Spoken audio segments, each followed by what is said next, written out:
सुप्रभात बच्चों। इसके पहले के वीडियो में आपने हिंदी के वर्ण, स्वर, व्यंजन, अयोगवाह आपने पढ़े हैं। आज हम उन्हें थोड़ा सा लेते हुए वर्णों का उच्चारण स्थान आपको बताएंगे कि हमारे वर्ण जो है मुख के किस भाग से उच्चारित होते हैं। तो सबसे पहले हम लेते हैं वर्ण के प्रकार। वर्ण कितने प्रकार के होते हैं? वर्णों के 3 प्रकार होते हैं। पहला स्वर, दूसरा व्यंजन और तीसरा होता है अयोगवाह। अयोगवाह। अब थोड़ा सा इसको बस लेते हुए हम आपको अपने मेन टॉपिक पर बताएंगे। स्वर कितने प्रकार के होते हैं? स्वर 3 प्रकार के होते हैं। ह्रस्व स्वर, दीर्घ स्वर और प्लुत स्वर।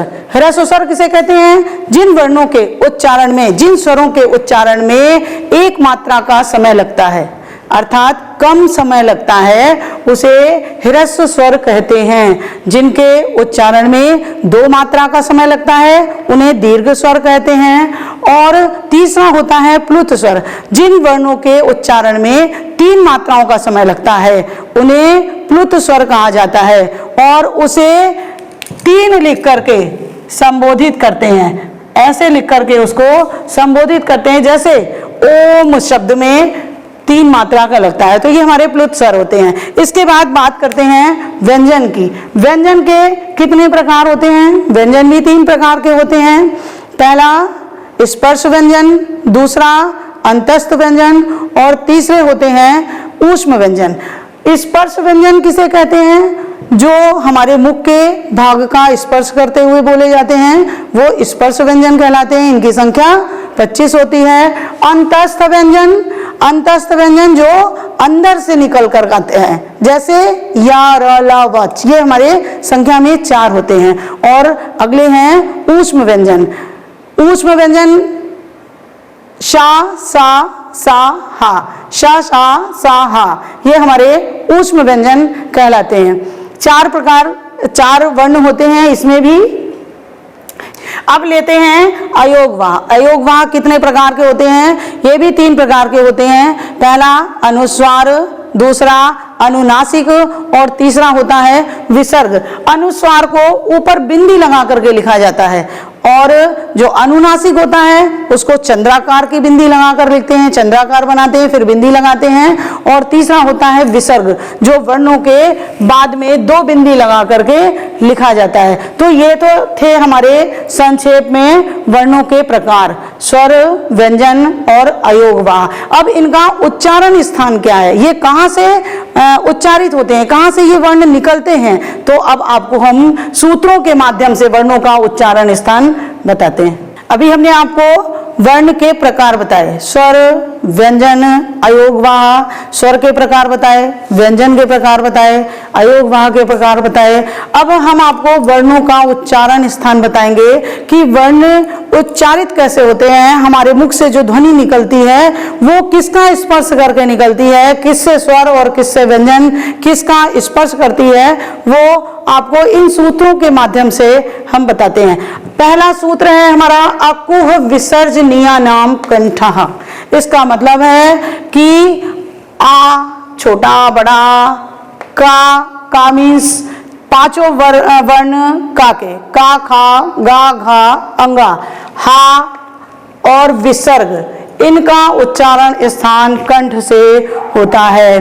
कंठ मीन्स गला, गले से जो उच्चारित होते हैं वर्ण वो ये होते हैं। तो अब हम इन्हें लिख सकते हैं आ, का, खा, गा, घा, अंगा। इसके बाद हा और विसर्ग। विसर्ग को 2 बिंदी के रूप में लिखते हैं।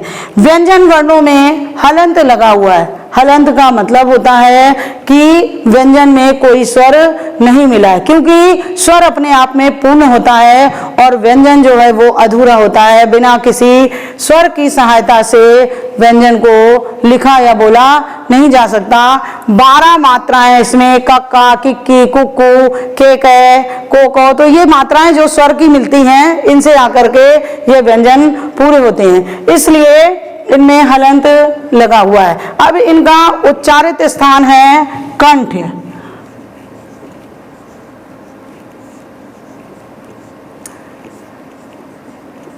कंठ से, गले से इनका उच्चारण होता है। दूसरा सूत्र है हमारा इचु यशा नाम तालु। ई का मतलब है छोटी, बड़ी। चा का मतलब है चा वर्ग। चा वर्ग में चा, छा, जा, झा, या पांचों वर्ण जो है वो वर्ग में आते हैं। या इसके बाद शा सलजम वाली, ये हमारे तालु से उच्चारित होते हैं। इनके उच्चारण में तालु का स्पर्श किया जाता है, तो इसको ऐसे लिख सकते हैं ई, चा, छा, जा, झा, या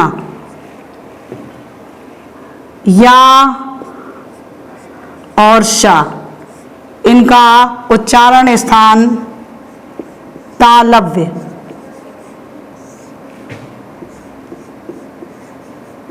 तालु से होता है।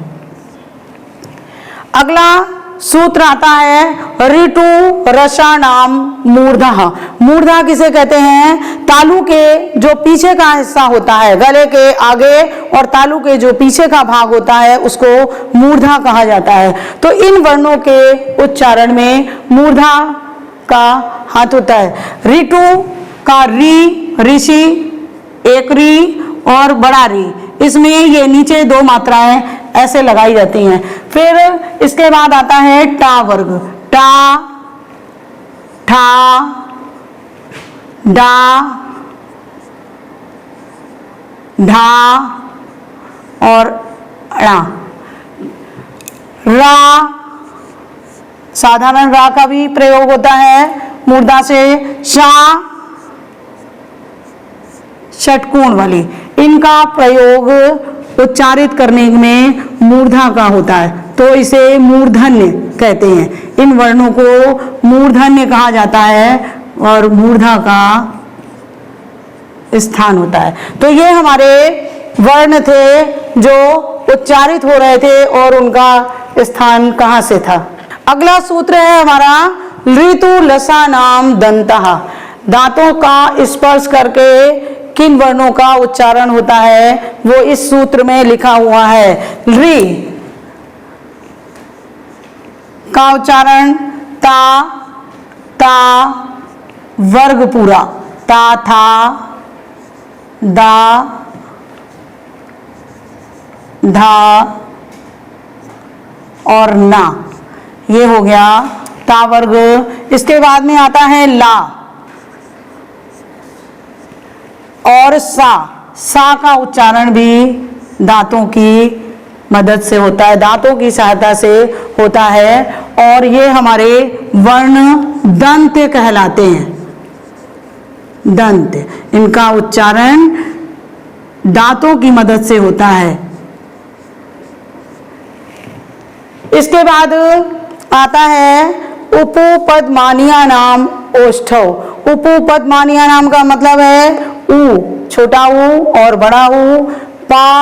पा वर्ग पूरा, पा, फा, बा, भा, मा, पांचों वर्ण जो है वो पा वर्ग के अंतर्गत आते हैं। इनका उच्चारण जो है वो ओठों की मदद से होता है, ओठों की सहायता से होता है, इसलिए इन्हें ओष्ठ कहा जाता है। इन्हें ऐसे लिख सकते हैं ऊ, ऊ,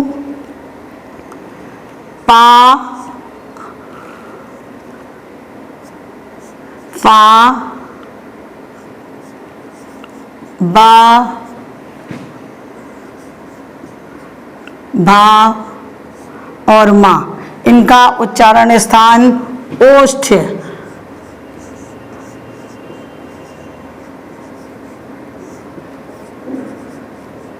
ओष्ठ, इसकी मदद से होता है। दोनों ओठों की मदद से ये वर्ण उच्चारित होते हैं।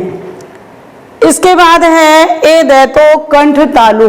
ए दैतो माने ए और ए और ए के उच्चारण में कंठ और तालु दोनों की सहायता ली जाती है, इसलिए इन्हें कंठ तालव्य कहा जाता है। लिखने में इन्हें अलग ए और ए इस तरह से लिखा जाता है। उच्चारित स्थान में इनका कंठ तालव्य,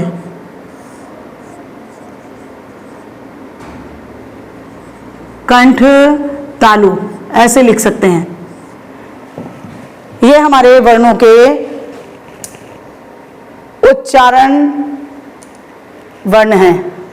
हमारा अगला सूत्र है ओ दौतो कंठ ओष्ठम। ओ दौतो कंठ ओष्ठम का मतलब है ओ और औ का उच्चारण कंठ और ओठों की सहायता से होता है। ओ औ के उच्चारण में कंठ और ओठ सहायता करते हैं, तो इसे वर्णों में हम लिख सकते हैं ओ औ। ये हमारे स्वर हैं। इसका उच्चारित स्थान हम लिखेंगे कंठ ओष्ठम।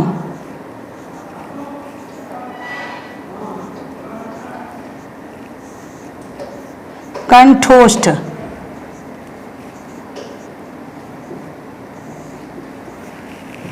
इसके बाद आता है वकार से दंत ओष्ठम। वा का उच्चारण जो है वो दांत की मदद से होता है। वा के उच्चारण में दांत का स्पर्श किया जाता है, तो यहाँ पर केवल वा लिखेंगे और उच्चारित स्थान में इसके लिखेंगे दंत्योष्ठ।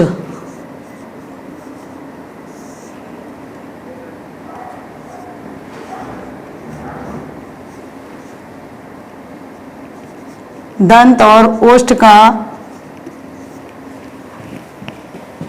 प्रयोग होता है। इसके बाद अगला आता है इ मंगणना नाम नासिका चा। ये हमारे वर्ग के पंचम वर्ण हैं। चा छा जा झा का या है, पा का मा है, टाठा डाढ़ा अड़ा है, काखा काखा का अंगा है। तो ये जो स्पर्श व्यंजन है 5 कहे गए हैं, उनके अंतिम 5 वर्ण जो है वो नासिका से उच्चारित होते हैं। इसे हम नासिका अनुस्वारस्य चा भी कहते हैं, क्योंकि पंचम वर्ण जो है वो अनुस्वार बिंदी के रूप में भी लिखा जाता है, इसलिए इसको नासिका से उच्चारित करते हैं। इन्हें लिखने के लिए यहाँ मा, अंग, ड़ा, ना ऐसे लिखते हैं और उच्चारण में नासिक्य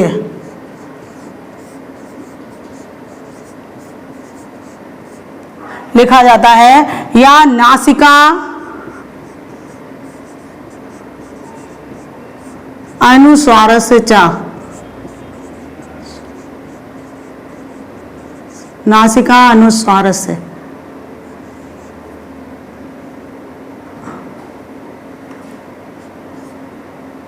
इस तरह से भी लिखा जा सकता है। अब आपने देखा कि हमारे वर्णमाला में जितने भी वर्ण थे उनमें से मुख के किसी ना किसी भाग का स्पर्श जो है वो जीभ करती है, तब वो वर्ण हमारे मुख से बाहर आते हैं। कंठ का मतलब गला जो अंदर से आवाज आती है, तालु दांतों के पीछे का भाग, ऊपर तालु जो आगे का हिस्सा होता है उसे तालु कहते हैं, उसका स्पर्श करती है। तालु के पीछे का भाग जो होता है वो मूर्धा कहलाता है, मूर्धा का स्पर्श करती है।